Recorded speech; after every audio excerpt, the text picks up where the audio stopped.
ज्ञानेश्वरा करुणा करा दयाळा, तुमचा अनुग्रह लाधलो पावन झालो चराचरी। मी कळा कुसरी काहीच नीने, बोलतो वचनी अतिभाविका। तुमचा अनुग्रह लाधलो पावन झालो चराचरी। एका जनार्दनी तुमचा दास, त्याची आस पुरवावी। तुमचा अनुग्रह लाधलो पावन झालो चराचरी। पवित्र भूमी बार्शी नगरीमध्ये भगवंताच्या समोर सुरू असणारी ही प्रवचनमाला, श्रावणमास प्रवचनमाला। आणि या प्रवचनमालेचा या वर्षी आपण संत ज्ञानेश्वर महाराजांच्या चरित्रावर चिंतन करत आहोत। हे करत असताना ज्ञानेश्वर महाराजांचं चरित्र का ऐकावं इथून आपण सुरुवात केली। आणि ज्ञानोबाराय किंवा जगद्गुरू तुकोबाराय आदी करून सर्व संतांच्या चरित्रातून सामान्य मानवी जीवाला कशा पद्धतीचा बोध होत असतो याविषयीच्या काही संकल्पना आपण पाहिल्या।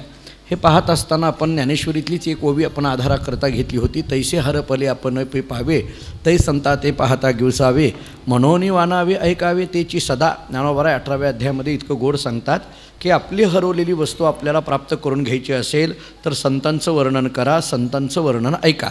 अशा पद्धतीचा एक तत्त्वज्ञानाच्या कसोटीवर विचार ज्ञानोबारायांनी आपल्याला संत चरित्राच्या श्रवणाच्या संबंधाने सांगितलेला आहे। आता संत चरित्र, संतांची चरित्र ही श्रवण करत असताना ज्या ज्ञानोबारायांचं चरित्र आपण ऐकायला निघालेलो आहोत त्या ज्ञानोबारायांच्या चरित्राच्या संबंधाने तुकाराम महाराजांनी केलेलं वचन असं आहे, पवित्र ते कुळ पावन तो देश, जेथे हरीचे दास जन्म घेती। ते कुळ पवित्र आहे, तो देश पवित्र आहे। आणि मग हा देश कशा पद्धतीने पवित्र आहे याची काही पावित्र्यतेची कारणं काय आहेत याचा विचार आपण केला। देशाची पवित्रता करत असताना काल आपण चांद्रयानाच्या संबंधाने सुद्धा बोलत होतो की अध्यात्म आणि विज्ञान या दोन्हीचा संगम ज्या भारतीय संस्कृतीला लाभलेला आहे त्या भारतीय संस्कृतीला किंवा त्या भारतभूमीला भारत माता कसं म्हटलं जातं याचा विचार आपण पाठीमागं करून आलो। आणि मग ते कुळ पवित्र आहे। मग कुळ पवित्र आहे म्हटल्यानंतर त्या कुलाची पवित्रता, संत जिथं अवताराला येतात त्या कुलाला पवित्र म्हणा असं महाराजांचं वचन आहे। आता ही कुलाची पवित्रता कशी, आणि म्हणून याच्याकरिता हरिहर पंथांपासूनचा इतिहास आपण ज्ञानोबारायांच्या चरित्राच्या दृष्टीने केला की मूळ पुरुष असलेले जे हरिहर पंथ आहेत ते हरिहर पंथांचे चिरंजीव रामचंद्र पंथ आहेत, रामचंद्र पंथांचे चिरंजीव गोपाळ पंथ आहेत, गोपाळ पंथांचे चिरंजीव त्र्यंबक पंथ आहेत, त्र्यंबक पंथांचे चिरंजीव गोविंद पंथ आहेत, गोविंद पंथांचे चिरंजीव विठ्ठल पंथ आहेत। आणि याच विठ्ठल पंथांच्या पोटी निवृत्तीनाथ महाराज, ज्ञानेश्वर महाराज, सोपान काका आणि मुक्ताबाई या चौघांचा अवतार आहे। म्हणजे अशी एक कुलाची पवित्रता। आणि मग हरिहर पंथांपासून या घरामध्ये कशा पद्धतीने सात्विकता किंवा संप्रदाय आला याचा थोडा विचार करत होतो। आणि हे करत असताना आपल्याला आठवतंय का पहा, आपण असा विचार करत होतो की त्र्यंबक पंथांना गोरक्षनाथांचा कृपा आशीर्वाद लाभला आणि गोविंद पंथांना गहिनीनाथ महाराजांची कृपा आशीर्वाद लाभला। म्हणजे नाथांची परंपरा सुद्धा यांच्या घरामध्ये कसा आहे हे आपण पाहिलं। मग काही काळ थोडा गोविंद पंथांचा इतिहास आपण पाहिला, मग विठ्ठल पंथ कसे जन्माला आले आणि मग विठ्ठल पंथांचं तीर्थयात्रा वगैरे सगळी पाहिली। विठ्ठल पंथांचं चरित्रावर आपण थोडासा विस्तार गेल्या 4-5 दिवसापासून करतोय। हे विस्तार करत असताना याच विठ्ठल पंथांच्या पोटी ज्ञानोबारायांचा अवतार आहे ना, आणि म्हणून आई वडील कसे आहेत, ज्ञानोबारायासारखा महात्मा जन्माला यायचा असेल तर त्याच्याकरता आई वडील सुद्धा तेवढ्याच ताकदीचे लागतील ना। छत्रपती शिवाजी महाराज कुठेही जन्माला येत नाहीत, त्याच्याकरता जिजाऊ लागेल। छत्रपती शिवाजी महाराज येण्याकरता सुद्धा जिजाऊ लागेल ना।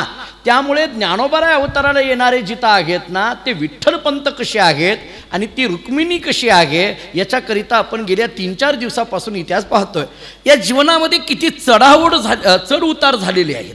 विठ्ठल पंथांचा संसार किंवा विठ्ठल पंथांचं जीवन ज्या काळामध्ये अत्यंत काटेकोर पद्धतीने धार्मिकता सांभाळली जात असे, वेद हा आजही प्रमाण आहे, परंतु त्या काळात तर अत्यंत वेदाच्या सगळ्या मर्यादा तंतोतंत पाळल्या जात असतील। आणि अशा अतिशय कठीण प्रसंगातल्या त्या तंतोतंत शास्त्रशुद्ध आचरण करणारा तो काळ, त्या काळामध्ये असं चालतंय असं म्हणणारा तो काळ नव्हता। आता अलीकडल्या काळामध्ये त्याला काय होतंय हे शब्द आहे। अलीकडल्या काळामध्ये कोणत्याही गोष्टीला त्याला काय होतंय, त्याला काय असतंय, आता काळ बदललाय, हा शब्द त्या काळात नव्हता ना। त्या काळात असं नव्हतं। आता अलीकडल्या काळामध्ये एखादे महाराज पॅन्ट शर्टवर आले त्याला काय होतंय, निघाले मग हे बरमुडा घालून फिरायला लागले, नाही ना चालत। संप्रदायामध्ये काही नियम आम्हाला वेशाचे सुद्धा सांगितलेले आहेत, आहाराचे सुद्धा सांगितलेले आहेत। आम्ही कुठं खावं, कुठं बसावं. अलीकडल्या महाराज लोकांच्या जर गाड्या ढाब्याच्या पुढे उभा राहत असतील तर किती मोठी शोकांतिका आहे, हा विचार करावा लागेल ना कुठंतरी. त्यामुळे आपण काय आहार करतोय हे महत्त्वाचं आहे, आपण काय विहार करतोय हे महत्त्वाचं आहे, आपलं बोलणं कसं आहे, वागणं कसं आहे हे महत्त्वाचं आहे ना. त्याला काय होतं हे अलीकडलं आपण बोलायला लागलो. आजच्या काळामध्ये बदल झाला.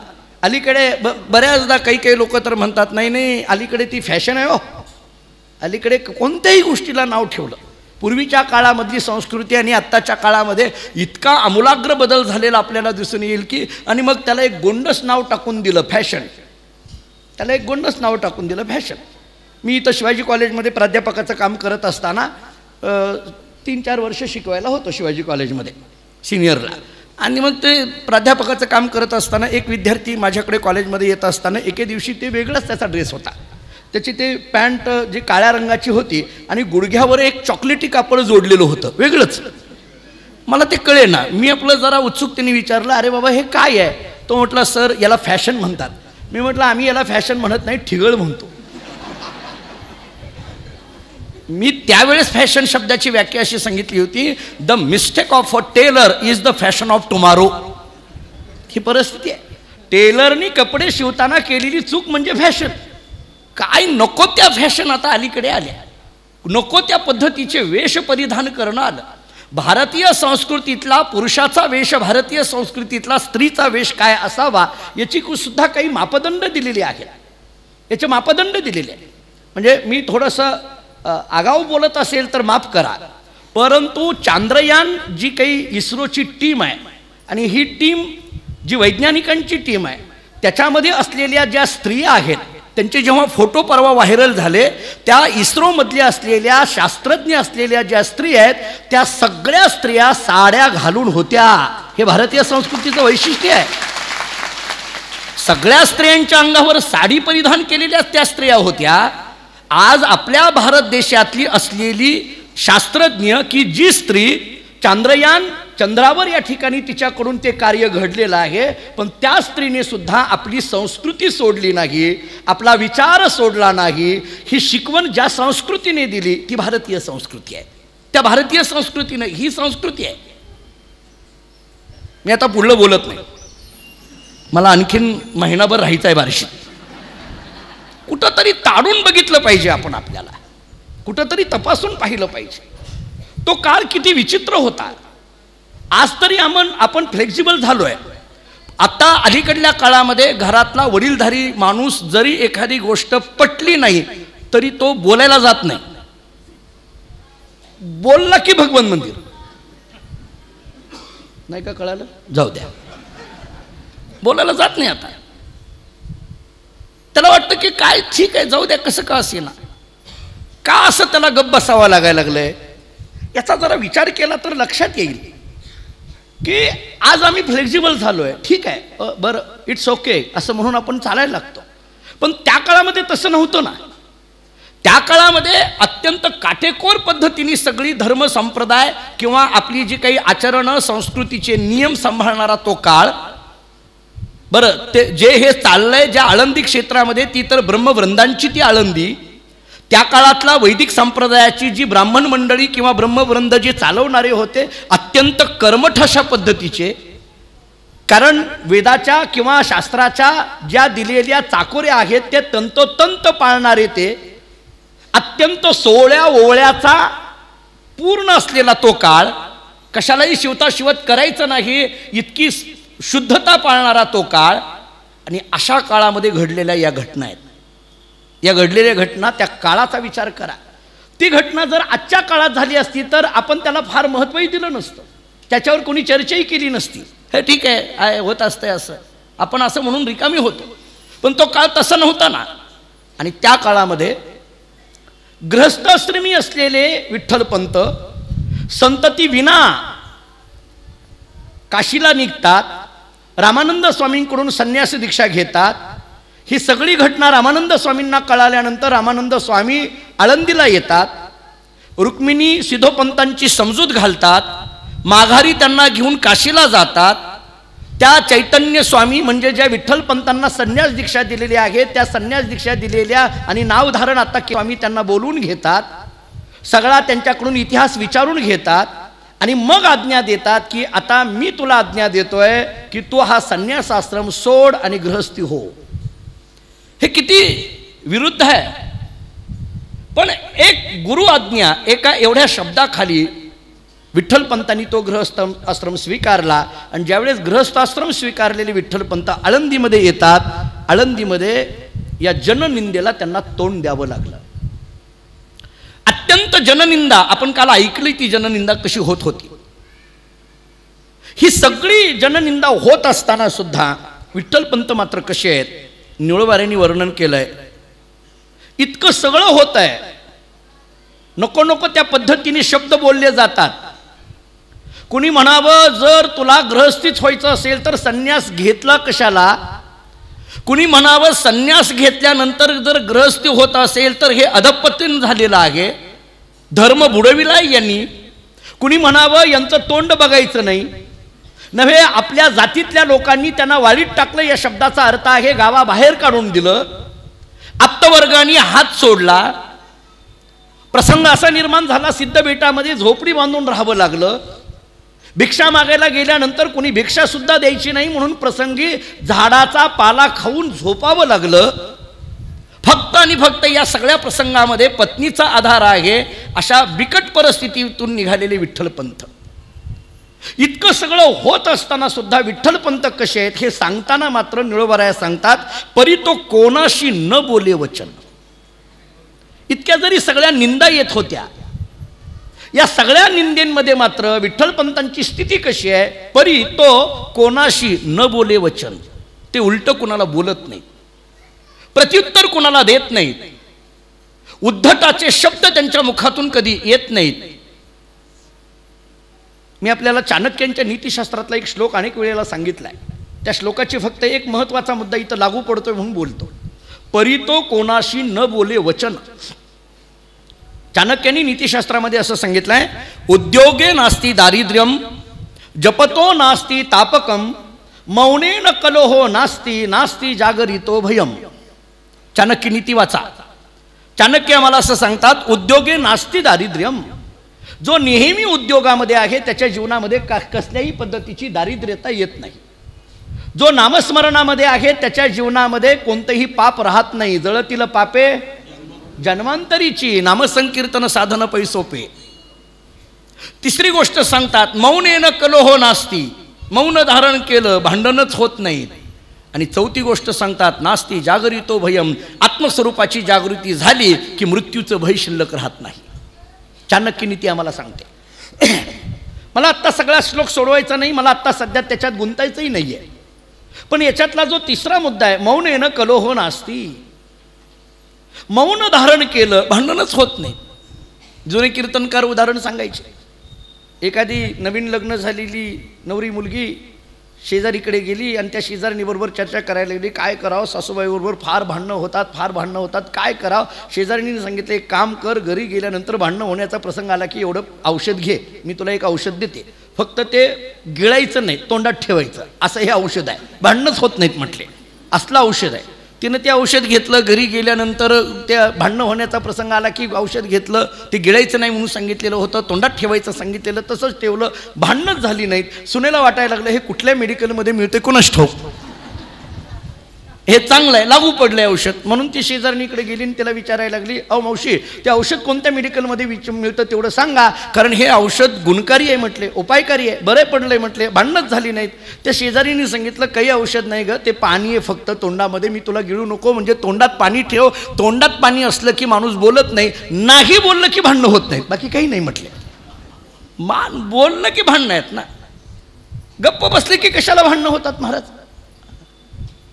बोलायला लागलं की भांडणं, शब्दाने शब्द वाढत जातो, आणि म्हणून गप्प बसलं की भांडणं होत नाहीत. मौनेन कलोहो नास्ती. विठ्ठलपंतांनी विचार केला की मी जर बोलायला गेलो, शब्द काहीतरी तोंडातून माझ्या बाहेर पडला, आणि म्हणून तुकोबारांचा एक अभंग आहे पहा, घरी गेल्यानंतर उघडून गाथा पहा. तुकोबाराय देवाला सांगता, देवा माझी तुझ्याकडे एक प्रार्थना आहे. मला तुकोबारांच्या गाथ्याचा, ज्ञानेश्वरीचा अभ्यास करताना एवढं आश्चर्य वाटतं की किती तोलून मापून शब्द त्यांनी वापरलेले आहेत. तुकाराम महाराज देवाच्या जवळ जातात आणि देवाला हात जोडून सांगतात, देवा माझी तुला एकच प्रार्थना आहे, मला बाकी काही नको देऊ, एक दे, न बोलसी करा वाचा उपाधीचा संबंध. घरी गेल्यानंतर अभंग बघा. तुकोबाराय बोलतात, माझ्या वाचेला न बोलसी असं कर, बाकी काही करू नको म्हटले. माझी वाचा बोलूच नये असं कर. का? कारण बोलायला गेल्यानंतर शब्द आहे, आणि शब्द म्हटलं की उपाधी आहे, आणि उपाधी म्हटलं की दुःख आहे. संतांचं चरित्र असं आहे की शब्दांचा सुद्धा उपाधी आपल्याला लागू पडू नये इतकं उपाधी रहित राहण्याचं कार्य ज्यांनी केलं ते संत आहेत. शब्दांचा सुद्धा उपाधी नको. स्वकीर्ती कानी न ऐकावी. ज्ञानेश्वरी उघडा, ज्ञानोबाराय बोलतात, स्वकीर्ती कानी न ऐकावी, स्वपूज्यता डोळा न देखावी. स्वतःची कीर्ती स्वतःच्या कानाने ऐकू नये, तो शब्द सुद्धा माझ्या कानावर पडू नये. माझ्या कीर्तीचा प्रसिद्धीचा शब्दही माझ्या कानावर पडू नये, आणि माझ्याकडून कोणत्याही पद्धतीचा शब्द बाहेरही पडू नये. का? कारण कसला जरी शब्द बाहेर पडला तरी तो उपाधी आहे, आणि उपाधी म्हटलं की दुःख आहे. काहीही बोलायला मी गेलो, कोणता जरी शब्द म्हटलं तरी तो उपाधी आहे ना. शब्द म्हटलं की तो उपाधी आहे. शब्दांच्याही म्हणून पूर्वी त्या शांत राहणं याला मुकसंमती म्हणत असत बघा. मुकसंमती ते बोल म्हणजे आपल्याकडं असं आहे, आपल्या आदराची जी व्यक्ती आहे त्यांचं नाव मुखाने घ्यायचं नाही, ही आपल्याकडे पद्धत आहे. ते रामायणामध्ये ज्यावेळेस ते सगळे मुकुट पुसायला सुरुवात केली, काय 2-4 वर्षाने ते पुसायला काढत असत मुकुट सगळे. ते मुकुट वेगवेगळे मुकुट, रामाचे एवढे भरपूर मुकुट, लक्ष्मणाचे एवढे मुकुट, सगळ्यांचे. आणि ते असं पुसायचं चालू होतं. आणि तेवढ्या सीता आणि तिच्याबरोबर काही सख्या होत्या, आणि तेवढ्यामध्ये त्या सख्या ज्या होत्या तिच्या मैत्रिणी, त्यांनी आपलं विचारायला सुरुवात केली, का ग सीते हे कुणाचा मुकुट आहे?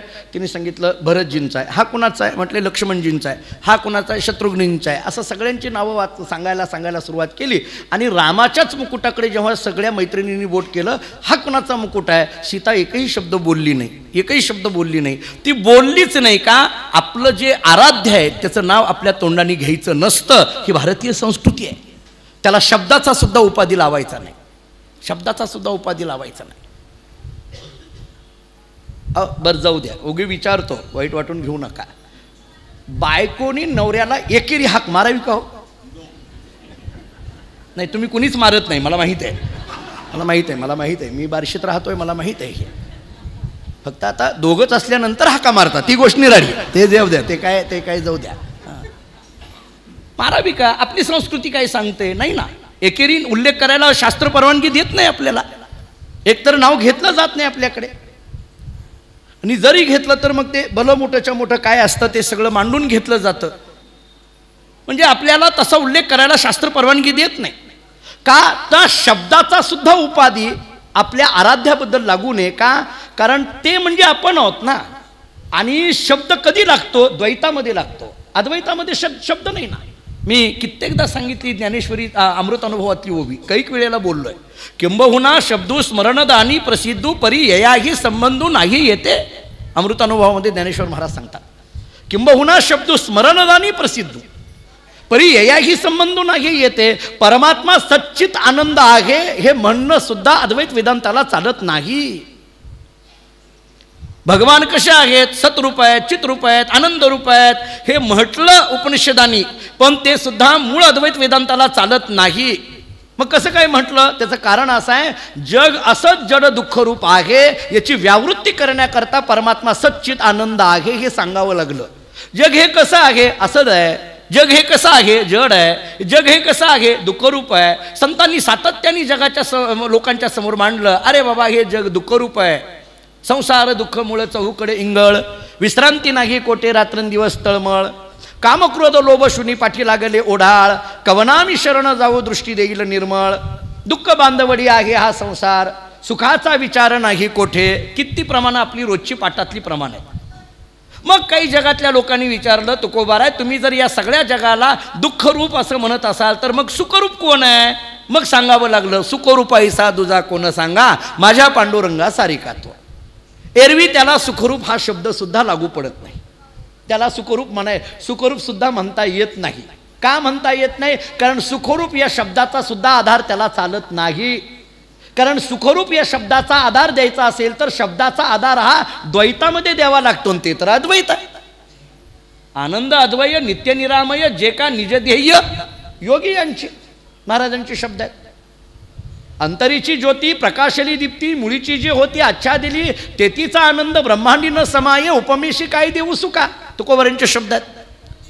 या सगळ्या प्रमाणांचा आधार घेताना मला एवढंच सांगायचं होतं, शब्दाचा उच्चार हा काय करतो तर आपल्यामध्ये आणि त्याच्यामध्ये द्वैत निर्माण करतो. शब्द द्वैत निर्माण करतो. शब्द हा द्वैतवाचक आहे आणि म्हणून द्वैत निर्माण करणारा असा शब्द असल्यामुळे विठ्ठलपंत काय करतात, परितो कोणाशी न बोले वचन. विठ्ठलपंत काय करतायत, परितो कोणाशी न बोले वचन. न बोले वचन, बोलत नाही. ते म्हणतात बोलायला गेलं की भांडणं आहेत, बोलायला गेलं की द्वैत आहे, बोलायला गेलं की मी आणि तू पण आहे, अशा एका स्थितीत आहेत. एवढी निंदा होते तरी यांच्या शरीरावर आणि मनावर काही परिणाम नाही. आणखीन एक विशेष बघा, विठ्ठलपंतांच्या कानावर एवढी सगळी निंदा पडते तरी सुद्धा विठ्ठलपंतांच्या शरीरातही बदल दिसत नाही. का? मनातच झाला नाही तर शरीरात होईल कसा महाराज? डोळ्याने ते डोळे वटारून बघत नाहीत, हात उगारत नाहीत किंवा काहीतरी त्याच्याबद्दल देह इष्टी त्यांची जी देहबोली आहे त्याच्यात काही बदल होत नाही आहे. एखाद्या वेळेस निंदा केल्यानंतर एखादी अपशब्द बोलल्यानंतर दोन गोष्टी असतात. एखाद्याने एखादा अपशब्द बोलला की माणूस त्याला लगेच दुसरा अपशब्द बोलायला लागतो, प्रत्युत्तर द्यायला लागतो. एकनाथ महाराजांनी भागवतामध्ये वर्णन केलंय बघा, जरी प्राणांत केला अपकार तरी न म्हणे हा दुष्ट नर, अपकार्या करी अतिउपकार प्रशांता प्रकार या नाव. नाथ महाराज सांगतात जरी प्राणांत केला अपकार तरी न म्हणे हा दुष्ट नर. ते आपण नेहमी सांगतो. एकनाथ महाराजांच्या अंगावर पान खाऊन थुंकला म्हणे एक मनुष्य, नाथ महाराज त्याला काही बोलत नाही. एकदा थुंकला, नाथ महाराज आपलं खाली मान घालतात, गंगेला जातात, परत येतात, तो थुंकतो, परत जातात. शेवटी थुंकणारा कंटाळला. कंटाळून शेवटी त्यांनी सांगितलं, अहो महाराज मी तुमच्या अंगावर 108 वेळा थुंकलो, मला कमीत कमी एकदा तरी अपशब्द बोला, एकदा तरी काहीतरी वाकडं तिकडं बोला, काहीतरी एखादी काहीतरी बोला. नाथ महाराजांनी सांगितलं तुला कशा करता हे बोलायचं, उलट मी रोज त्या गंगेचं एकदा स्नान करत होतो, तुझ्यामुळे 108 वेळा स्नान झालं म्हटले. हे तुझे उपकार आहेत म्हटले, कशाला तुला बोलायचं म्हटले, तुला बोलायला कशाला जायचं म्हटले, अपशब्द बोलायचा विषय येत नाही. एवढी निंदा होते विठ्ठलपंतांच्या शरीरामध्ये काही होत नाही. याचं कारण निंदा स्तुती हे स्वीकारणारं मन असतं, शरीर नाही स्वीकारत. शरीर क्रिया करतं पण याचा स्वीकार करणारं मन आहे. हे प्रवचन फार चांगलं झालं हे स्वीकारणारं कोण आहे? मन आहे. हे आज काय होतं काय त्याच्यात, हे स्वीकारणारं कोण आहे? मन आहे.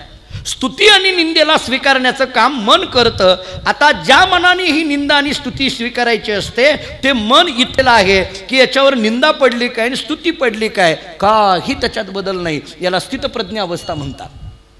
गीतेतला 2रा अध्याय काढा. प्रजहती यदा कामान सर्वान पार्थ मनोगतान आत्मनेव आत्मना तुष्ट स्थित प्रज्ञस्तदोच्यते. ज्ञानोबराय त्याच्यावर चिंतन करताना बोलतात तै शरीर भाव नासती.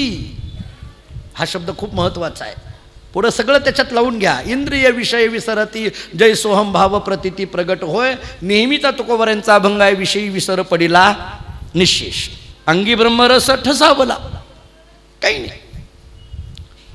स्वीकारणारं मन नाही ना तिथं आता राहिलेलं. मन हे राम झाले. आता मन उन्मनी अवस्थेमध्ये गेलेलं असल्यामुळे ती निंदा आली काय आणि स्तुती आली काय. ते सुफी संप्रदायातलं मी उदाहरण अनेक वेळेला देत असतो. ते काय झालं म्हणे, मकारिया नावाचे संत सुफी संप्रदायामध्ये, त्यांच्याकडे एक मनुष्य गेला आणि तो म्हणायला लागला, महाराज मला संत व्हायचंय, काय करू सांगा. संत व्हायचं जसं आमच्याकडे येतात का नाही, आम्हालाही प्रवचनकार व्हायचंय, काय होईल करू सांगा. आम्हालाही म्हणतात लोक, महाराज व्हायचंय काय करू सांगा, संत व्हायचंय काय करू सांगा. महाराजांनी त्याच्याकडे बघितलं आणि सांगितलं एक काम कर, तुला संत व्हायचंय ना, हो स्मशानात जा. म्हणजे मी स्मशानात जा असा व्यवस्थित शब्द वापरला. बऱ्याचदा लोक मसनात जा म्हणतात नाही का, स्मशानात जा. तो एकदम म्हणला, अहो काय तुम्ही साधू आहात, सुफी संप्रदायात तुमचं फार मोठं नाव आहे आणि तुम्ही असं बोलावं मला, स्मशानात जा. तुम्ही मंदिरात जा म्हटलं असतं तर मला पटलं असतं, तुम्ही स्मशानात जा म्हणता, असं कसं काय. म्हटलं हो स्मशानातच जा. काय करू, तिथं जी थडगी असतात ना त्या एका थडग्याजवळ जा, काय करू? त्या थडग्याजवळ जाऊन तुला जेवढ्या शिव्या येतात तेवढ्या देऊन ये. तर थडग्याला तो म्हणलो, थडग्याला मी सांगतो तेवढं कर, तुला संत व्हायचं ना तेवढं काम कर. तो गेला. जेवढ्या येतील तेवढ्या शिव्या दे म्हणून गेल्यानंतर आता याच्याकडे काही कमी भरणं आहे? हां, त्यानं जे काही काढल्या शेलक्या ते टप्पेत शिव्यांची सुद्धा, पुढच्या वेगळ्या, मधल्या वेगळ्या, आतल्या वेगळ्या, टॉप VIP वेगळ्या, सगळे एकदम. व्हॉट्सअपला ग्रुप आहेत बघा आता, त्याचे मिळतात त्याच्यावर सगळ्याला. त्यानं जी द्यायला सुरुवात केली, अधवा तधवा बोलला, तास दीड तास बोलला. माघारी आला. आल्याबरोबर गुरुजींनी विचारलं, झालं? हो, देऊन आलो. अरे ते थडग्याला तू एवढ्या शिव्या दिल्या, इतकी निंदा केली, ते थडगं तुला काही बोललं का? अहो महाराज, ते थडग आहे, ते काही बोलणार आहे का? अजिबात एक शब्द बोललं नाही. असं एक काम कर, आता पुन्हा तिथंच जा. काय करू? त्याच थडग्याची स्तुती करून ये. तुला जेवढं गोड बोलता येईल तेवढं बोलून ये. तो म्हटला, अहो महाराज, मी सांगतो तेवढं कर. गेला, त्या थडग्याची स्तुती केली. तास 2 तासपर्यंत स्तुती केली. जसं लोक मेल्यावर श्रद्धांजलीची भाषणं करतात ना, काय एक एक भाषणं करतात महाराज. श्रद्धांजलीची भाषणं किती असावी, किती वेळ असावी, काय आहे का नाही त्याला? ते विनोदानी असं सांगतात की एक माणसाने श्रद्धांजलीचं भाषण करायला सुरुवात केली. जवळजवळ अर्धा पाऊण तास इतकी स्तुती केली, इतकी स्तुती केली. ते जे मेलेलं होतं ना, त्याच्याजवळ जी बाई बसली होती ना, त्याची बायको, तिनं ते ऐकून शेवटी पुन्हा एकदा वर्ण कापड काढून बघितलं, हे आपलं हेच आहे का खरं? काय श्रद्धांजली भाषण? काय असतं मुळात? काय बरं का, आपल्याकडे एवढी चुकीच्या पद्धती काही काही निघालेल्या आहेत. आत्म्याला शांती लाभो, कसं कुठनं काढलं हे? आत्म्याला शांती लाभो, तत्वज्ञानाच्या कसोटीत हे शब्द बसतच नाही. काय ठीक आहे, आपण त्यांच्याबद्दल भावना व्यक्त कराव्या. त्या किती मिनिटामध्ये ते एकतर दुःखाचा प्रसंग असतो, आपण त्यांच्या सहमिलित व्हावं हे योग्यच आहे, नाही असं नाही. पण ते काही भाषणं करायच्या जागा असतात का? काहीतरी तिथं माझं भाषण सगळ्यापेक्षा किती उठावदार आहे हे सांगण्याच्या जागा असतात का त्या? याही तारतम्य जी काही समाजाचं नेतृत्व करणारी मंडळी आहेत, त्या मंडळींनी जपलं पाहिजे महाराज या सगळ्या गोष्टीचं तारतम्य. आणि मग त्या माणसाने सांगितलं, महाराज भरपूर स्तुती केली, असं मग काही तुला ते बोललं का? अहो ते थडगं आहे, ते काय बोलणार आहे? असं मकारी यांनी सांगितलं, हे बघ, तू निंदा केली, ते थडगं काही बोललं नाही. तू स्तुती केली, ते थडगं काही बोललं नाही. निंदा केली, स्तुती केली, तरी काहीही प्रत्युत्तर न देणं, ही स्थिती ज्या क्षणी येईल त्या क्षणी तू संत आहे, तुला होण्याची गरज नाही म्हटले. ती संतांची अवस्था आहे, ती संतांची अवस्था आहे. ती मिळवण्याकरता कुठं जायची गरज नाही आहे. विठ्ठलपंत या स्थितीत आहे. न बोली कोणाशी वचन, कोणाला काही बोलत नाही. एवढी निंदा होते आहे तरी मनामध्ये काही हालचाल नाही, गडबड नाही. याचं वर्णन ज्ञानोबारांनी फार गोड केलं आहे. ऐका, म्हणून ज्ञानोबारांचं चरित्र ज्ञानेश्वरीतूनच पाहता येतं आपल्याला. मी मागे बोललो होतो का, आठवते का? तुकोबारांच्या वेळेला मी म्हटलं होतं, तुकोबारांचं चरित्र कुठलं वाचा, तुकोबारांची गाथा वाचा तिकडे, तसं ज्ञानेश्वरी वाचा, ज्ञानोबारांचं चरित्र कळेल. तुम्ही बघा ना, विठ्ठलपंतांचं जीवन काय, निंदा आली तरी कसं राहावं हे सांगताना ज्ञानेश्वर महाराजांनी काही उदाहरणं दिलेली. इतकी निंदा आणि स्तुती झाली तरी मनामध्ये काही गडबड नाही, मनामध्ये काही बदल नाही, मन स्थिर आहे. याला उदाहरण देताना ज्ञानोबा असं देतात, पांथिकाची या एरझारा सवे पंथू नवचे धनुर्धरा. पांथिकाची या एरझारा सवे पंथू नवचे धनुर्धरा, का नाही जेवी तरुवरा येणे जाणे. रस्त्यावरनं एक मनुष्य निघाला, रस्त्यावरनं मनुष्य निघाला. पांतिकाची या एरझारा, हा मनुष्य पुढं जातोय माघारी येतोय, पुढं जातोय माघारी येतोय. आता हा पुढं जातोय माघारी येतोय, हा पुढं गेला म्हणजे रस्ता पुढं गेला आणि माघारी आला म्हणजे रस्ता माघारी आला, असं होतंय का? याच्यात हालचाल आहे, परंतु त्या रस्ता मागं पुढं रस्त्यात काय हालचाल आहे का?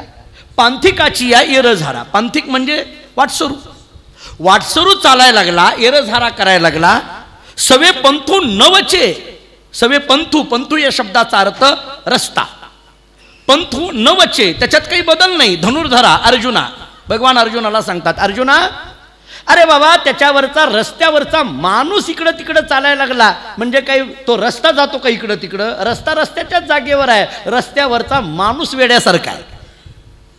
रस्त्यावरचा माणूस कसाही वागायला लागलाय. रस्त्यावरचा माणूस एकदा उडी मारतोय, एकदा खाली बसतोय, एकदा इकडं तोंड करतोय, एकदा तिकडं करतोय, एकदा खाली लोळतोय, लोळलेलं उचलावं लागतं, असं करायला लागला. त्या रस्त्याला काही फरक आहे का? रस्ता रस्त्याच्याच जागेवर आहे. सवे पंथू नवचे धनुर्धरा. जाऊ दे अर्जुना, तुला हे पटलं नसेल उदाहरण तर दुसरं उदाहरण देतो. का नाही जेवी तरुवरा येणे जाणे. तरुवरा या शब्दाचा अर्थ वृक्ष. वृक्ष कुठं हलतो का रे म्हटले? वृक्षाचं इकडं तिकडं जाणं आहे का कुठं? नाही. जसा वृक्ष स्थिर आहे ना तसं या महात्म्याचं मन स्थिर आहे. जसा रस्ता स्थिर आहे ना तसं या महात्म्याचं मन स्थिर आहे. एवढ्यावर नाही पटलं, पुढं देतात उदाहरण. भगवंतांनी अर्जुनाला सांगितलं, अर्जुना वाहुटोळीची निबळे पृथ्वी जैसी न ढळे तैसा उपद्रव उमाळे न लोटे जो. वाहुटळीची निबळे पृथ्वी जैसी न ढळे. वावटळ आली, वावटळ आल्यामुळे बाकीच्या गोष्टीमध्ये हालचाल आहे, पण पृथ्वीत काही हालचाल आहे का? पृथ्वीच्याच जागेवर आहे. अहो किती वावटळी आल्या आणि किती वावटळी गेल्या याचा परिणाम माणसावर झाला, पण पृथ्वीवर काय झाला? पृथ्वीच्याच जागेवर आहे ना. वावटळ आली म्हणून पृथ्वीमध्ये काही हालचाल होत नाही, पृथ्वी स्थिर आहे. जसं अनेक वावटळी आल्या तरी पृथ्वी स्थिर आहे, तसं अनेक वावटळी या शरीरावर पडल्या तरी ज्याचं मन स्थिर आहे तो महात्मा आहे. स्थिर आहे, मन स्थिर असणं. काही निंदेला त्यांनी प्रत्युत्तर नाही आहे. एवढ्यावर नाही थांबत. तैसे उपद्रवा उमाळे न लोटे जो. या जगाचा किती जरी उपद्रव झाला तरी या महात्म्याच्या मनामध्ये काही फरक पडत नाही. जसं वावटळी किती मोठ्या आल्या तरी पृथ्वीला काही फरक पडत नाही, तसं किती जरी उपद्रव या जगाचा झाला तरी या महात्म्याच्या मनाला मात्र काही फरक पडत नाही. याच्या पुढं बोलताना मात्र भगवान अर्जुनाला सांगतात, निंदा निस्तेज दंडी काम लोभा वरपडी परी रोमा नव्हे वाकुडी माणसाची. फार गोड आहे. निंदा निस्तेज दंडी. निंदा आणि निस्तेज या शब्दाचा अर्थ आहे अपमान. इथं करताना ज्ञानोबारांनी केलेला अर्थ निंदा आणि अपमान. निंदा आणि अपमान या दोघांचा कितीतरी भडीमार याच्या शरीरावर होतोय, परंतु इतकं जरी निंदा आणि अपमानाचा भडीपार झाला तरी सुद्धा या महात्म्याचं एक केस सुद्धा वाकडं होत नाही. अशी भाषा आहे बरं. मी माझे बोलत नाही शब्द. परी रोमा नव्हे वाकुडी. रोमा या शब्दाचा अर्थ केस, नव्हे वाकुडी माणसाची. या माणसाची म्हणजे महात्म्याची. या महात्म्याला काही फरक पडत नाही. किती जरी निंदा आल्या आणि किती जरी अपमान झाला तरी या महात्म्याला काही फरक पडत नाही. तो स्थिर आहे, त्याचं मन स्थिर आहे. आता शर्ते शेवटी मात्र भगवान अर्जुनाला सांगतात, अर्जुना नीट ऐक. हे स्थैर्य निधडे. विचारलं या स्थिरतेचा परिणाम काय?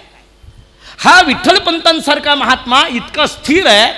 विठ्ठलपंत आणि रुक्मिणी या दोघं दाम्पत्य या प्रपंचामध्ये, या गृहस्थाश्रमामध्ये इतक्या निंदेला आणि अपमानाला तोंड देत आहेत. स्थिर आहेत एवढे. घडलं काय? ठीक आहे, हे सहन केल्याने काय मिळतं? जसा सहन करा तुम्ही म्हणताना, या सहनशीलतेने, या स्थैर्याने काय मिळतं? स्थैर्य माणसाला काय देतं याचं एक इतकं गोड सिद्धांत ज्ञानोबारांनी सांगितलाय. मला वाटतं की तो कुठेही तुम्हाला सापडणार नाही. ऐका ती ओवी.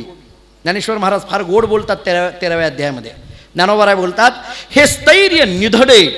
अशा पद्धतीचं स्थैर्य जे त अंगे जीवे जोडे. हे स्थैर्य निधडे जे त अंगे जीवे जोडे ते ज्ञानाचे उघडे निधान साचे. ज्ञानोबाराय सांगतात, हे स्थैर्य निधडे अशा पद्धतीचं स्थैर्य अंगे जीवे जोडे. हे फार महत्त्वाचं आहे बरं का. अंगे आणि जीवे. इथला जीव शब्दाचा अर्थ करायचा आहे मन आणि इथला अंग शब्दाचा अर्थ करायचा आहे शरीर. असं स्थैर्य.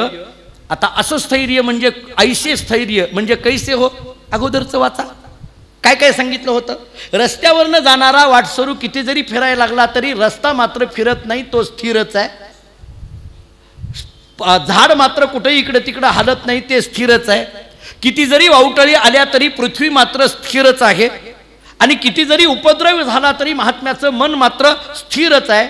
निंदा आणि अपमान किती जरी अंगावर पडले तरी या महात्म्याचं मन स्थिरच आहे. ऐसे स्थैर्य. हे स्थैर्य अंगे जीवे जोडे. शरीराला आणि मनाला ज्यांच्या जोडे म्हणजे चिटकलेलं आहे, ज्याचं शरीर आणि मन हे दोन्ही स्थिर झालेलं आहे, त्याच्या पदरात काय पडतं? त्याच्या पदरात काय पडतं? ज्ञानोबाराय बोलतात, ते ज्ञानाचे उघडे निधान साचे. अरे ज्ञान ज्ञान म्हणून जे सांगितलं जातं ना, या जगामध्ये ज्ञान श्रेष्ठ म्हणून सांगितलं जातं ना, ते ज्ञान जर कोणाच्या पदरात पडत असेल तर अशी ज्याची स्थिर बुद्धी आहे त्याच्याच पदरात पडतं. विठ्ठलपंत एवढे स्थिर का झाले? कारण ज्ञान पदरात पडायचं होतं, ज्ञानाचा जन्म व्हायचा होता. कळालं का? बघा, ज्ञानाचा जन्म व्हायचा होता. ज्ञानाचा जन्म असा कुठेही होत नाही. अस्थिरतेमध्ये ज्ञानाचा जन्म होत नाही. प्रवचन ऐकायचं आहे, बुद्धी स्थिर पाहिजे. माणसं इकडे तिकडे बघत राहतात आणि काही कळलंच नाही म्हणतात. कसं कळलं? बुद्धी इकडे तिकडे बघत राहते ना. आपली बुद्धी आमची इकडे बघते तिकडे पाहते. आमच्या बुद्धीला, मनाला, इंद्रियांना वेगवेगळे विषय लागले ना, मग कसं आमच्या पदरात पडायचं? स्थिरतेशिवाय नाही. मी एक वेदांतातला एक सिद्धांत सांगून जातो. विचारसागर नावाच्या ग्रंथांनी सिद्धांत सांगितलाय. इच्छित विषयाची प्राप्ती, अंतःकरणाची वृत्तीची स्थैर्यता, याच्यामध्ये होणारं जे आनंदाचं भान आहे ते विषयापासून जरी वाटत असलं तरी तो विषयानंद नाही, आत्मानंदच आहे. हा सिद्धांत आहे विचारसागराचा, म्हणजे वेदांतशास्त्राचा. विचारसागर म्हणजे त्या ग्रंथातलं आहे म्हणून म्हटलो मी. एरवी हा वेदांतशास्त्राचा सिद्धांत आहे. वेदांतशास्त्र आम्हाला असं सांगतं की आम्हाला आत्मानंदाचं भान कधी होईल, आनंदाची प्रचिती कधी होईल? वृत्तीच्या स्थिरतेमध्ये आनंदाची प्रचिती आहे. मी कित्येक वेळेला एक वाक्य सांगितलंय, बार्शीकरांना ते पाठही असेल. वस्तूच्या प्राप्तीमध्ये समाधान नसतं, वृत्तीच्या स्थिरतेमध्ये समाधान असतं. ऐका, वस्तूच्या प्राप्तीमध्ये समाधान नाही, वृत्तीच्या स्थिरतेमध्ये समाधान आहे. ही वृत्तीची स्थैर्य जे आहे ते समाधानाला जन्म देतं. वृत्तीचं स्थैर्य ज्ञानाला जन्म देतं. ज्ञान जन्माला यायचं आहे. विठ्ठलपंतांची वृत्ती तेवढी स्थिर आहे, मन तेवढं स्थिर आहे, बुद्धी तेवढी स्थिर आहे. हे स्थिर आहेत म्हणून जगाने निंदा करायचं सोडलं नाही. जग निंदा करतंयच, जगाचं चालूच आहे निंदा करणं. मला माझ्या मनामध्ये काही प्रश्न आले. मी थोडंसं आणखीन मला माहीत आहे की मी हा विस्तार करतोय पण महत्त्वाचा आहे. कारण जेवढं आत्ता विठ्ठलपंत तुम्हाला जेवढे कळतील, पुढं सगळं आहे. ज्ञानोबारायांचं तर सगळं समोरच आहे. ज्ञानोबारायांचं काय, आपल्याही घरात ज्ञानोबारायांचं वाङ्मय आहे. आपण ज्ञानोबारायांची चरित्र काही गद्यरूपातली वाचलेली आहेत किंवा टी व्हीवर ज्ञानोबारायांच्या ज्या काही मालिका दाखविल्या जातात त्याच्यातून आपल्याला चरित्र एव्हाना थोडंफार का होईना माहीतच आहे. म्हणून मला त्या चरित्राच्या पाठीमागं असलेला जो भाव आहे, त्याच्यातलं असलेलं जे तत्त्वज्ञान आहे, तुम्ही विचार करा. ज्ञानेश्वर महाराज असंच कुठं जन्माला आले नाहीत. ज्ञानेश्वर महाराज जर विठ्ठलपंत आणि रुक्मिणी मातेच्या पोटी जन्माला आलेले आहेत तर ते विठ्ठलपंत आहेत कोणते? हे विठ्ठलपंतांनी काय काय सहन केलं आहे त्याचं कारण पुढं मला द्यायचं आहे. पुढं जे आम्हाला ऐकायचं आहे की ज्ञानोबारायांना अनेक पद्धतीचा त्रास सहन करावा लागला. ज्ञानोबारायांना अनेक पद्धतीचा त्रास सहन करावा लागला. ज्ञानोबारायांकडे ही सहनशीलता आली कुठून? हा महत्त्वाचा मुद्दा आहे. कारणाचे गुण कार्यात येत असतात. सिद्धांत आहे, कारणाचे गुण कार्यात येत असतात. कळालं का? बघा, कारणाचे गुण कार्यात येत असतात. कार्य ज्ञानोबर आहेत म्हणजे इथं कळण्याकरता. एरवी त्यांना कार्यही म्हणायचं नाहीये, हे पुढंच आणखीन सांगतो. परंतु पुत्र म्हणून तरी कार्य झालं ना. मग आता हे पुत्र आहेत तर मग जे माता पिता ते कारण आहेत. विठ्ठलपंत आणि रुक्मिणी हे कारण आहेत आणि ज्ञानोबराय आदी करून हे सगळे कार्य आहेत. मग या कार्यामध्ये येणारी सहनशीलता आली कुठून? कारणातून आली, विठ्ठलपंत आणि रुक्मिणीतून आली. ही विठ्ठलपंतांची स्थिरता. आता माझ्या मनामध्ये एक छोटीशी असे प्रश्न आहेत. एक वगी एका व्यवहाराच्या पातळीवर, मी काही फार आता तत्वज्ञान नाही बोलत, मी एक व्यवहाराच्या कसोटीवर आपल्याला विचारतो. तुम्ही आम्ही त्या जगात राहतोय या कसोटीवर विचारतो. मला आपल्याला प्रश्न असे विचारायचे आहेत की संन्यासाश्रम सोडून विठ्ठलपंत गृहस्थी झाले, ते गुरु आज्ञा अमुक तमुक ते जे आहे ना ते थोडं बाजूला ठेवा. थोडं बाजूला ठेवा. म्हणजे थोडं बाजूला ठेवा याचा अर्थ फक्त मला जो मुद्दा मांडायचा आहे त्याच्याकरता एका सरळ सामाजिक स्पर्श जर आपण बघितला किंवा आपण ज्या जगात राहतो त्या जगाचा सगळा विचार केला तर संन्यासाश्रम सोडून गृहस्थाश्रमामध्ये असं उलटं येणं, हे येणं तसं जननिंदेला पात्रच आहे ना. म्हणजे तसा विचार केला तर मग विचार कराय की ज्या आळंदीतल्या लोकांनी विठ्ठलपंतांची निंदा केली ती निंदा करणं त्या आळंदीकरांकडून किंवा जे कोणी जगातले लोक असतील त्यांच्याकडून ते योग्य का? योग्य ओके, एका विशिष्ट खालच्या पातळीवर बोलतो आता मी. बरं जाऊ द्या, हे कळण्याकरता साधी उदाहरणं देतो. काहीतरी आपण जो नियम आहे त्या नियमाच्या उलट घडलं की माणसं नावं ठेवतात का नाही? बरं जाऊ द्या, आता मी प्रवचन करतो आणि माझ्या चालू प्रवचनातनं मी उठलो निघून गेलो, तुम्ही काय म्हणाल, ही काय महाराज आहे वय म्हणणार का नाही तुम्ही? हां, किंवा मी प्रवचन आहे इथं बसल्या बसल्या मी म्हटलं जरा काहीतरी खायला दे रे, खातो आधी मग बोलू. तुम्ही काय म्हणा, आम्ही इथं 2-2 तास बसलो आणि ही बसलाय खात. 6चं प्रवचन आहे, मी 6:30ला आलो. 19 वर्षात एकदाही आलो नाही, पण आलो. अशी कल्पना करा. 1 मिनिट ट्रॉफिकमध्ये उशीर झाला तर त्या दिवशी मला सांगितलं एवढा उशीर. काही काही लोक म्हणतात महाराज तुम्हाला काय, तुम्ही 6 वाजता येता, आम्ही 5ला जागा धरून बसतोय. आता मी मग काय 4:30ला येऊन बसू का इथं? मलाच काही काही लोक म्हणतात तुम्हाला काय, तुम्हाला काय म्हणजे आता मलाच आहे ना सगळं. तुम्ही इथं जाऊन बसेपर्यंत मी काय करतो, इथं काय सांगायचं तेच करतो तिथं, बाकी काही नाही. समजा मी एका रूढीच्या विरुद्ध वागलो, निंदा होणार ना माणसं. काय हे असं असतं काय कुठं, हे काय पद्धत आहे का? हां, हे तरी शब्द येतो का नाही मला सांगा. हे काय पद्धत आहे का? असं तरी येतं का नाही? हे काही पद्धत आहे का? हे तुमच्या माझ्यासारख्याच्या मुखातून जर साध्या साध्या गोष्टीवरनं पडत असेल तर संन्यासी होऊन पुन्हा ग्रस्ती होणं, पुन्हा संसार करणं, अरे हे तर काही पद्धत आहे का? बोलणार ना लोक. मग ही जी बोलण्याची लोकांची जी काही पद्धत, हे जे बोलणं आहे, ही जी निंदा आहे, ही योग्य का? योग्य. एक प्रश्न. बरं जाऊ द्या, आता दुसरा मुद्दा मांडतो. विठ्ठल पंतांनी संन्यासाश्रम घेतल्यानंतर सुद्धा पुन्हा गृहस्थ आश्रमामध्ये येणं हे विठ्ठल पंतांच्या तरी दृष्टीने योग्य का अयोग्य? विठ्ठल पंतांच्या तरी दृष्टीने आपण जर विचार केला तर असं कुठं असतंय का? अयोग्यच म्हणावं लागेल ना आपल्याला तिथं सुद्धा. बरं, आता आणखीन एक विचारतो मी. बरं हे जाऊ द्या सगळं. काल मी बोललो होतो बघा, अहो हे काही नाही हो, ह्याच्यात विठ्ठल पंतांचं काय नाही, लोकांचं काय नाही, ही सगळा घोळ त्या रामानंद स्वामीमुळे झाला आहे. समजा असं बसल्या बसल्या आपण म्हणतो, मी अतिशय साधं सांगतोय बरं का, तुम्ही हे शब्द माझे वापरू नका. तर तुम्ही बसल्या बसल्या कट्ट्यावर म्हणताल त्याच्यामुळे घोळ झालाय हो. अरे कुणी सांगितलं? महाराजांनी सांगितलं. ओके, काहीतरी माझ्यावर येईल. मी माझं बार्शीतलं प्रवचन करण्याची पद्धत वेगळी आहे आणि आळंदीतली वेगळी आहे, लक्षात ठेवा. इथं उगं तुम्हाला समजून यावं, कळावं. बरं मला काय आहे, मला काही फक्त ही पुढं 10-5 माणसं नाही आहेत, मला त्या कानाकोपऱ्यापर्यंत तिथं बसलेल्या मावशीपर्यंत मला सांगावं लागतंय. मला माहीत नाही ती कोण मावशी आहे, पण सांगावं लागतंय. ती बसलेली मावशी सुद्धा म्हणती बाई मला कळालं बघ महाराजाचं, तर माझं बरं वाटतंय. तिथपर्यंत मला विचार करावा लागते. कोपऱ्यातल्या मावशी असतील, मागच्या कोण्या असतील, या सगळ्यांना माझा विचार असा असतो की त्यातला तंतोतंत विषय कळावा, म्हणून एवढ्या पोटतिडकीने मी बोलतोय. साधी गोष्ट आहे, एक साधारण नियम असा आमच्या मुखात येईल की अरे हे सगळं झालं ते रामानंद स्वामीमुळे झालं. रामानंद स्वामींनी तरी असं देणं काय योग्य होतं का? अरे संन्यास आश्रम घेतला आणि पुन्हा गृहस्थी करायला लावणं, गुरुनी तरी अशी आज्ञा द्यावी का? हे तरी काही योग्य झालं का? त्यांच्या दृष्टीने विचार केला तर काय म्हणणार तुम्ही? अयोग्यच म्हणणार ना. म्हणजे लोकांनी निंदा केली ही तुम्हाला काय वाटायला लागलंय? योग्यच आहे निंदा करणं. विठ्ठल पंतांनी हे सगळं अशा पद्धतीने केला, तो गृहस्थ आश्रम स्वीकारला, हे अयोग्य असं वाटायला लागलं. रामानंद स्वामींनी हे अशा पद्धतीने करणं हे सुद्धा अयोग्य वाटायला लागलं. मग जर इतकं सगळं होत असेल, याच्यातून नेमकं काय घडवायचं आहे? काय इतक्या सगळ्या घडामोडी घडलेत कशामुळे? काय याचा अर्थ लावायचा नेमकं काय? या सगळ्या प्रश्नांचा जर उत्तर आपण अशा पद्धतीने आपल्याला आपल्या कसोटीवरनं जर बघितलं तर आपण जे आत्तापर्यंत ऐकलं त्याच्या विरुद्ध आपली मतं आहेत, तर मग हे घडलंय कशामुळे? या एवढा सगळा उठाठेव होतोय कशामुळे? याच्यातून नेमकं दाखवायचं आहे काय? सांगायचं आहे काय? याच्याकरता मला एक महत्त्वाचा सिद्धांत आपल्याला असा सांगायचा आहे. याची उत्तर आपण ऐकून आलोय. हे मी आता कसोटीवर बोललो, याची उत्तर ऐकून आलोय.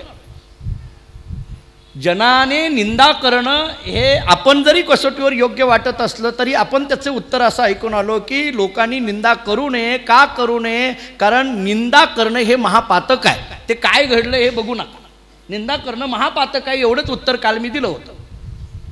ते बाकीचं काय तिथं घडलं आणि काय आहे ह्याच्यापेक्षा सुद्धा कोणाही जीवाचा न घडो, कोणाही जीवाचा म्हणण्यामध्ये मग ते धर्मानुचरण असो अथवा अधर्मानुचरण असो, ते काही नाही. ते जीवाचा हा शब्द वापरताना तिथं काही तुकोबऱ्याने असं म्हटलंय का की जे काही पारमार्थिक आहेत त्यांचाच मत्सर करू नये किंवा जे सांसारिक आहेत त्यांचाच मत्सर करू नये असं काही म्हटलंय का? कोणाही समष्टीनं बोललंय. त्यामुळे त्याचं उत्तर आपण देऊन आलोय काल. बरं, विठ्ठलपंतांचाच विचार करायचा झाला या दुसऱ्या मुद्द्याचा, तर विठ्ठलपंतांच्या दृष्टीने गुरु आज्ञा ही सर्वश्रेष्ठ आहे. धर्मशास्त्राच्या दृष्टीने चुकीचं का बरोबर यांनी तो विचार केला नाही. विठ्ठलपंत म्हणतात की मान्य आहे, धर्मशास्त्राच्या दृष्टीने हे जरी चुकीचं असलं तरी गुरु आज्ञा आहे ना, संपलं. मी ते काही बाकीचं म्हणणार नाही. याचं उत्तर काल दिलंय आपण.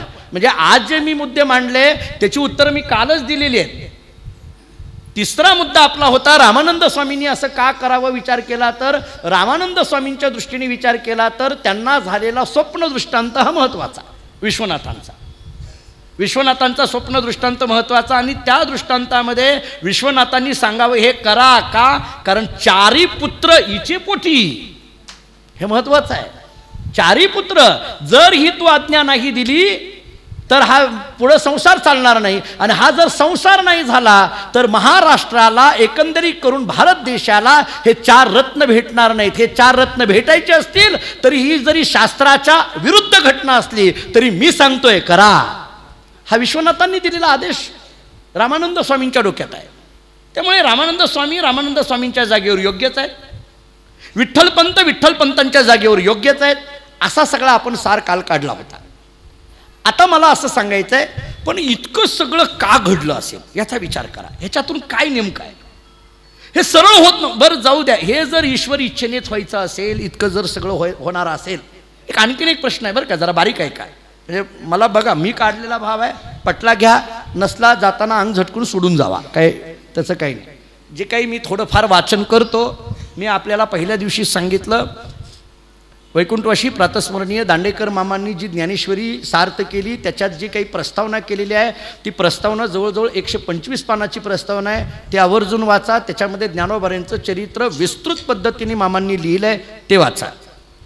वैकुंठवासी प्रातस्मरणीय शंकर महाराज खंदारकर यांनी जी ज्ञानेश्वरी सार्थ केली त्याची जी प्रस्तावना त्यांनी केली त्या प्रस्तावनेमध्ये सुद्धा खंदारकर महाराजांनी विस्तृत चरित्र लिहिलं आहे, ते वाचा.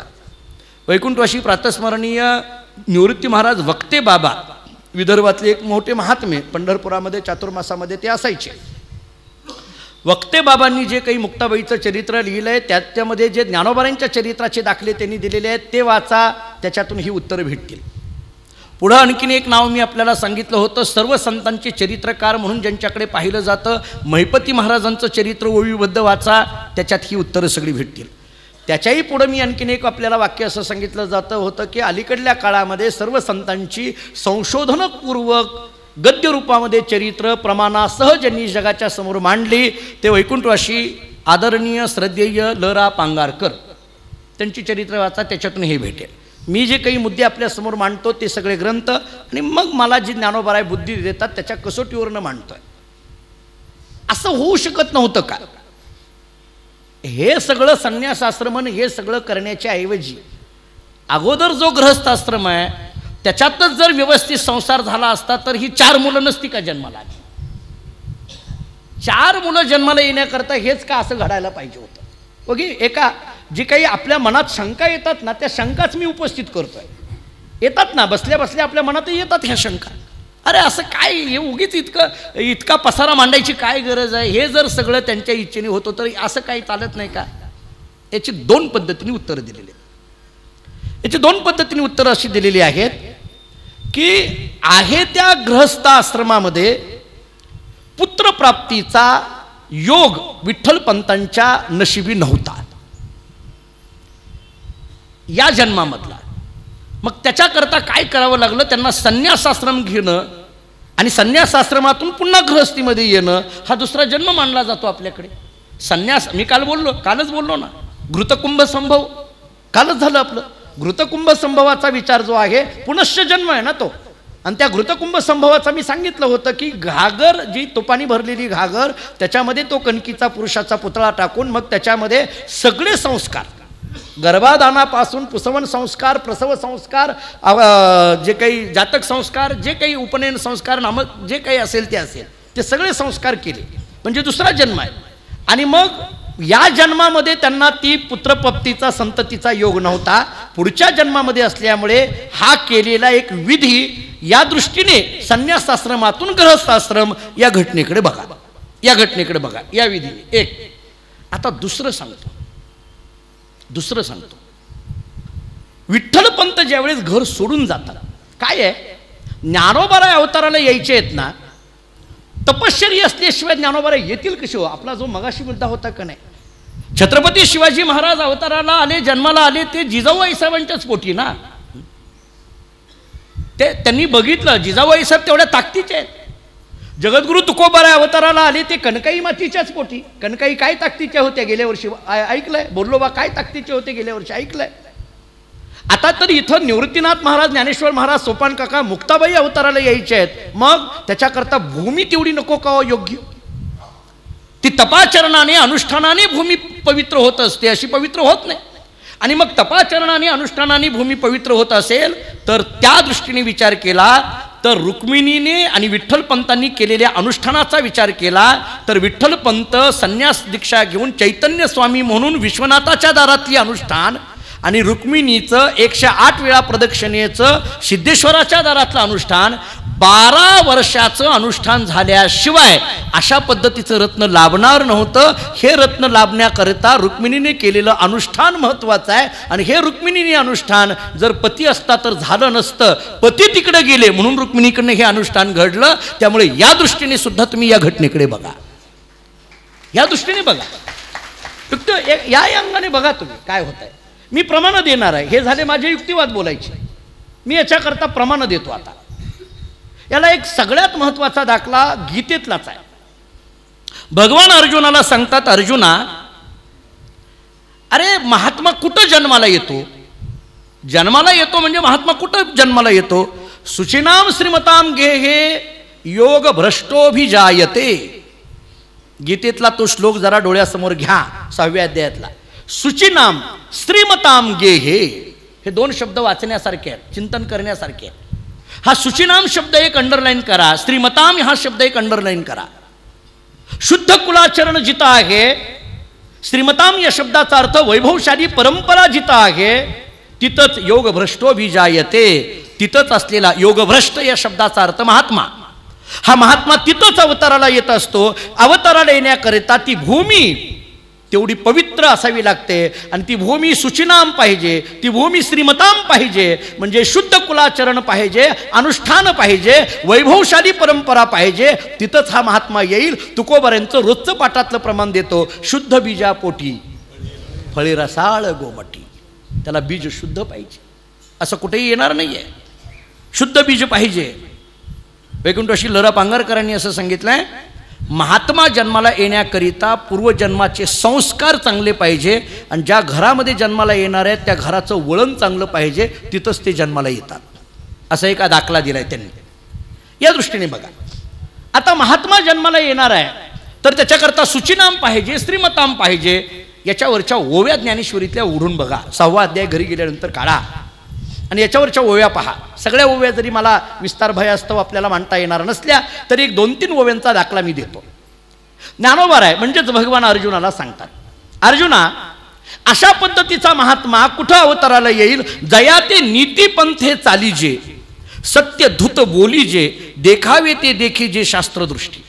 ऐका बरं का, आता ज्या घरामध्ये ज्ञानोबाराय अवताराला येणार आहेत ते घर कसं आहे? ज्या घरामध्ये निवृत्तीनाथ महाराज अवताराला येणार आहेत ते घर कसं आहे? ज्या घरामध्ये सोपान काका मुक्ताबाई अवताराला येणार आहेत ते घर कसं आहे? जया ते नीतीपंथे चालीजे, सत्यधूत बोलीजे.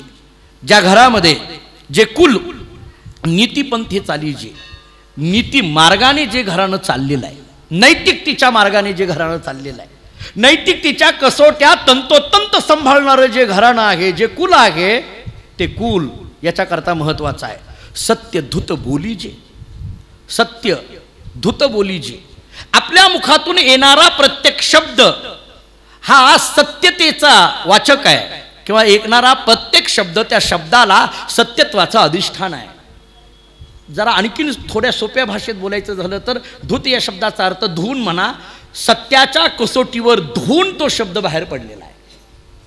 प्रत्येक शब्द हा सत्यतेच्या कसोटीवर धुवून तो बाहेर पडलेला आहे. असं जे घराणं आहे, ज्यांचं चालणं नीतिपंथाने, ज्यांचं बोलणं सत्याच्या कसोटीवरचं आहे, देखावे ते देखी जे शास्त्रदृष्टी, शास्त्रांनी जे पाहायला सांगितलंय आणि ज्या पद्धतीने पाहायला सांगितलंय तसं पाहण्याची दृष्टी ज्यांच्याकडे आहे असं घराणं.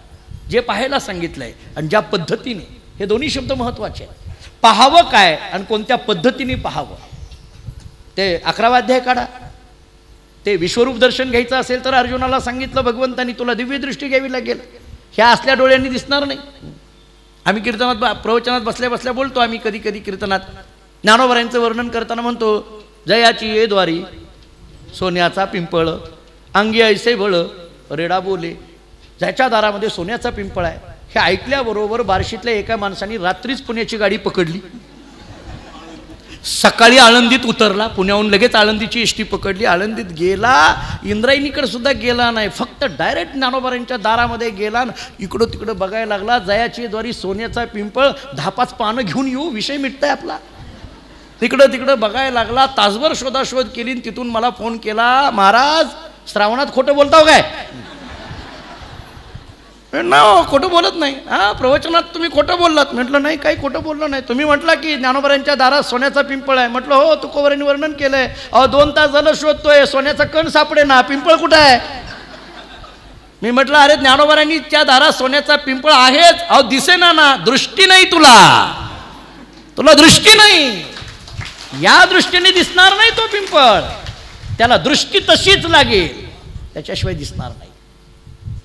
शास्त्राने जे सांगितलं पाहावं, ते पाहणं ज्या घराण्याची परंपरा आहे. शास्त्राने सांगितलं ज्या पद्धतीने पाहावं, ते पाहण्याची परंपरा ज्या घराण्याला आहे. भगवान म्हणतात अर्जुना, हे कुल असं पाहिजे. एवढ्यावर थांबत नाहीत भगवान. भगवान म्हणतात अर्जुना, महात्मा जन्माला यायचं आहे ना, नीट ऐक. वेद तो जागेश्वर, जया व्यवसाय निजाचारू, सारासार विचारू मंत्री जयाचे. ज्यांच्या घरामध्ये वेद हेच जागृत ईश्वर आहे, वेद प्रामाण्यता आहे, वैदिक संप्रदायाला धरून चालणारा हा संप्रदाय आहे, भारतीय संस्कृती आहे. ज्याच्या घरामध्ये हे ईश्वर जागृत ईश्वर आहे, जया व्यवसाय निजाचारू. अर्जुनाने विचारलं त्यांचा व्यवसाय काय? शुद्ध आचरण ठेवणं हाच व्यवसाय आहे. याच्यासारखा व्यवसायच नाही महाराज. जोडून या धन उत्तम, बस एवढ्याच वाक्याकडे लक्ष द्या. सारासार विचारू मंत्री जयते. आणि ज्यांना सल्ला जे देणारे आहेत ना घरातले, कोण आहेत? तर सार आणि असार विचार करणारा जी काही बुद्धी आहे ना, ती सल्ला ज्या घराला देते ना, असं ते घर आहे. त्या घरामध्ये चांगलं वाईट याचा विचार होतोय, नित्य चर्चा होते. घरात काय करावं, घरात कशी चर्चा व्हावी, घरात एकत्रित बसून कोणत्या विषयावर कशा चर्चा कराव्या, घरात कसं बसलं पाहिजे, कसं जेवलं पाहिजे, कशा चर्चा केल्या पाहिजे, कोणत्या विषयावर बोललं पाहिजे, कोणत्या प्रकाराने बोललं पाहिजे, त्याच्याशिवाय महात्मा जन्माला यायचं आहे ना, असं पाहिजे. जयाच्या कुळी चिंता झाली ईश्वराची पतिव्रता. 2 ओव्या राहिल्या. भगवान म्हणतात अर्जुना, त्याच्या घरात चिंता नाही असं नाही, पण ती चिंता झाली ईश्वराची पतिव्रता. ती चिंता काय झाली? ईश्वराची पतिव्रता. थोडक्यात काय? भगवत प्राप्ती याच्याशिवाय दुसरी चिंताच नाही, पतिव्रता. त्याच्याशिवाय दुसरी चिंता नाही, त्याच्याशिवाय विषय नाही, असं जे पतिव्रतेचं लक्षण आहे ना, पतीची या मता अनुसरोनी पतिव्रता. तसं ज्याच्यामध्ये ईश्वराशिवाय दुसरी चिंता नाही, असं जे घर आहे. जया ते ग्रहदेवता आदी रुद्धी, ज्याच्या घरामध्ये रिद्धिसिद्धी सुद्धा कामारी झालेले आहेत, देवता झालेले आहेत, असं जे घर आहे. ऐशी निज पुण्याची या जोडी, वाढीनली सर्व सुखाची कुळवाडी, तिये जन्मे तो सुरवाडी योगच्युत. तिये जन्मे तो सुरवाडी योगच्युत. आणि अशाच ठिकाणी अशा महात्म्याचा जन्म होत असतो की जिथं नीतिपंथाने चालणारं आहे, की ज्यांचं बोलणं हे सत्याच्या कसोटीवर आहे, अशाच महात्म्याच्या घरी जन्म होत असतो. आणि या 4ही ओव्यामध्ये तंतोतंत बसणारं चरित्र ज्यांचं आहे, त्यांचं नाव विठ्ठलपंत आणि रुक्मिणी आहे. हे घराणं त्या घरातलं आहे. इथंच जन्म ज्ञानोबराय जन्माला यायचे, असं येणार नाहीत. ज्ञानोबराय जन्माला यायचे. 12 वर्षाचं अनुष्ठान रुक्मिणी मातेचं फळाला आलेलं आहे. ज्ञानोबराय जन्माला यायचे. विठ्ठलपंतांचं किती जरी निंदा आणि स्तुती झाली तरी मनाचं स्थैर्य बिघडून न देणं, ही अवस्था विठ्ठलपंतांची ज्ञानोबराय निवृत्तीनाथ महाराजांच्या जन्माला कारण आहे. प्रसंग जवळ आला. कोणी म्हणतं आळंदीत जन्म झालं, कोणी म्हणतं आपेगावला जन्म झाला. दोन भाग आहेत. युक्तिवादाच्या आणि प्रमाणाच्या कसोटीवर काय आहे त्याची उत्तरं वेळेनुसार बघू. फक्त आपल्याला जन्म महत्त्वाचा आहे. मी तर काल एक वाक्य असं बोलून गेलो होतो, आळंदीला, आपेगावला, नेवास्याला कुठं जन्म आहे, आज बार्शीत आहे एवढं नक्की आहे, बाकी काही का असे ना, आज बार्शीत आहे. बाकी काय आपण बघू ते सगळं, त्याचेही मी काढतो, सगळे मुद्दे आहेत माझ्याकडे. कोणी कसं मांडलं, मामासाहेबांनी काय मांडलं, वैकुंठवाशी वक्तेबाबांनी काय मांडलं, वैकुंठवाशी लरांनी काय मांडलं, याच्यावर सगळ्यावर आहे. पण मी असं म्हणतो की संतांच्या चरित्राचं संशोधन व्हावं नाही असं नाही, पण सारख्या संशोधनाच्याच कसोट्या त्यांच्या चरित्राला लावू नये. कारण त्यांनी केलेला विचार, त्यांनी केलेला आचार हा आमच्या जीवनामध्ये आणणं गरजेचं आहे. त्या विचाराचा आणि आचाराचा प्रभाव आमच्या जीवनामध्ये असणं गरजेचं आहे. ते कुठं जन्माला आले, ते कोणत्या साली जन्माला आले, ती तिथी कोणती होती, वेळ कोणती होती, काय, या सगळ्यापेक्षा सुद्धा त्यांनी जगामध्ये कार्य काय केलं हे महत्त्वाचं आहे. त्यांचा अवतार किती महत्त्वाचा आहे हे बघा. मी तेच मुद्दे वेळेच्यानुसार मांडेल, पण थोडा आणखीन विचार करा. कोणी म्हणतं आपेगावला गेले का, हे सगळा या सगळ्या जननिंदेचा कंटाळा आला आणि ते गेले, ठीक आहे. कोणी म्हणतं नाही, ते आळंदीतच थांबले. असो, पण या दोघांचं अनुष्ठान महत्त्वाचं आहे. आपेगावात जन्म आहे का आळंदीत जन्म आहे यापेक्षा सुद्धा विठ्ठलपंत आणि रुक्मिणी मातेच्या पोटी ज्ञानोबारायांचा जन्म आहे हे निर्विवाद आहे. आणि त्याच्याकरता असलेल्या या दोघांची स्थिती, दोघांची अवस्था महत्त्वाची आहे. 12 वर्षाचा हा सगळा काल पुढचा सुद्धा लोटला गेला. याच्यामध्ये झालेलं हे इतकं सगळं तपाचरण फळालं आलं. आणि पहिला अवतार जो आहे तो निवृत्तीनाथ महाराजांचा आहे. शके 1195ला माघवद्य प्रतिपदेला निवृत्तीनाथांचा जन्म झालाय. सदाशिवाचा अवतार स्वामी निवृत्तीदातार. जनाबाईंनी वर्णन केलं. निवृत्तीनाथ महाराज म्हणजे कोण आहेत? सदाशिवाचा अवतार, भगवान शंकराचा अवतार म्हणजे निवृत्तीनाथ महाराज आहेत. 1195चं शक, निवृत्तीनाथांचा जन्म. हळूहळू निवृत्तीनाथ महाराजांचं जे काही वाढणं आहे, अवघ्या 2च वर्षांनी शके 1197ला श्रावण महिना येतोय. आणि श्रावण महिन्याच्या वद्य पक्षामध्ये अष्टमी तिथी येते आहे. त्या काळामध्ये युवा नाम अशा पद्धतीचं संवत्सर आहे. श्रावण वद्य अष्टमीचा दिवस आहे. युवा नाम संवत्सर आहे. वार गुरुवार आहे. श्रावण महिना आहे, अष्टमी तिथी आहे, गुरुवार आहे. या 3 गोष्टी तरी आज जुळल्यात. आज श्रावण महिना आहे, शुद्ध आहे. अष्टमी तिथी का असे ना, पण शुद्ध आहे, ठीक आहे. गुरुवार आहे. त्यावेळेची तारीख अशी सांगितली आहे 15 ऑगस्ट 1275 ही तारीख पण काढली आहे संशोधनातून काढणाऱ्यांनी, ठीक आहे. आणि या वेळेला रात्री 12 वाजता श्रावण वद्य अष्टमीला संत ज्ञानेश्वर महाराजांचा, महाविष्णूचा अवतार, सखा माझा ज्ञानेश्वर ज्ञानोबारायांचा अवतार होतो. बोला पुंडलिक वरदे हरी विठ्ठल. श्री संत सद्गुरु ज्ञानेश्वर महाराज की. श्री संत सद्गुरु ज्ञानेश्वर महाराज की. श्री संत सद्गुरु ज्ञानेश्वर महाराज की. ज्ञानोबारायांचा अवतार श्रावण महिन्यामध्ये. देव श्री तुकाराम, श्री ज्ञानदेव श्री तुकाराम.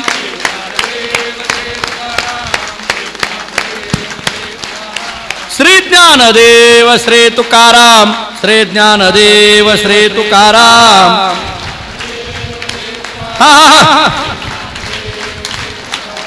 श्री ज्ञानदेव श्री तुकाराम, श्री ज्ञानदेव श्री तुकाराम.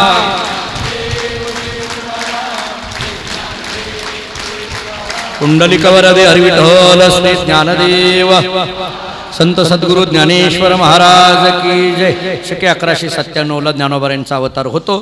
त्याच्यानंतर शके 1199ला कार्तिक शुद्ध पौर्णिमेला संत सोपान काकांचा अवतार होतो. ब्रह्मा सोपान तो झाला, भक्ता आनंद वर्तला.